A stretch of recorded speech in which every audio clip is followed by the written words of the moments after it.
Welcome back cinema വാർത്താ മലയാളം. ഇന്നത്തെ ചില സിനിമ അപ്ഡേറ്റുകൾ എന്തൊക്കെയാണെന്ന് നോക്കാം. മാത്യു തോമസ് നായകനായി എത്തുന്ന സുഖമാണോ സുഖമാണ് ചിത്രത്തിൻ്റെ സോങ് പുറത്തുവിടുകയുണ്ടായി. ചിത്രം ഫെബ്രുവരി 13-നാണ് റിലീസ് ചെയ്യുന്നത്.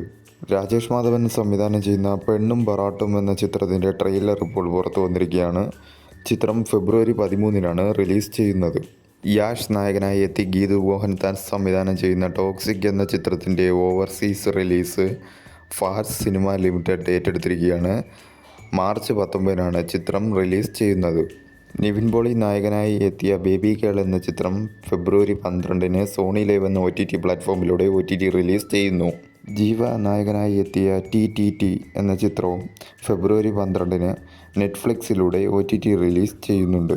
ഫഹദ് ഫാസിൽ നായകനായി എത്തിയ ആവേശം സിനിമയുടെ 2ാം ഭാഗം ചിത്രം കൺഫേം ചെയ്തിരിക്കുകയാണ് ഫഹദ് ഫാസിൽ. ചിത്രത്തിൻ്റെ മറ്റ് അപ്ഡേറ്റുകൾ ഉടനെ തന്നെ പ്രതീക്ഷിക്കാമെന്നും അറിയിച്ചിട്ടുണ്ട്. ഗണപതി, സാഗർ സൂര്യ എന്നിവർ പ്രധാന വേഷത്തിലെത്തിയ പ്രകമ്പനം എന്ന ചിത്രം 10 ദിവസം കൊണ്ട് വേൾഡ് വൈഡ് 12.65 കോടി നേടിയിരിക്കുകയാണ്. ഒരു ഹൈപ്പുമില്ലാതെ വന്ന് ഹിറ്റടിക്കുന്ന നിലയിലേക്ക് ചിത്രം മാറിയിരിക്കുകയാണ്. നിവിൻ പോളിയെ നായകനാക്കി B ഉണ്ണികൃഷ്ണൻ സംവിധാനം ചെയ്യുന്ന പുതിയ പൊളിറ്റിക്കൽ ത്രില്ലർ ചിത്രത്തിൻ്റെ ട്രെയിലർ ഫെബ്രുവരി 17-ന് റിലീസ് ചെയ്യുമെന്നാണ് ഇപ്പോൾ അറിയാൻ കഴിഞ്ഞിരിക്കുന്നത്. മാർച്ചിലാണ് ചിത്രം റിലീസിന് ഒരുങ്ങുന്നത്. ധനുഷിൻ്റെ അടുത്ത ചിത്രം വിനോദിനോടൊപ്പമാണെന്നാണ് ഇപ്പോൾ അണിയറയിൽ ഒരുങ്ങുന്ന വാർത്തകൾ. 7 സ്ക്രീൻ സ്റ്റുഡിയോസാണ് ചിത്രം നിർമ്മിക്കുന്നത്.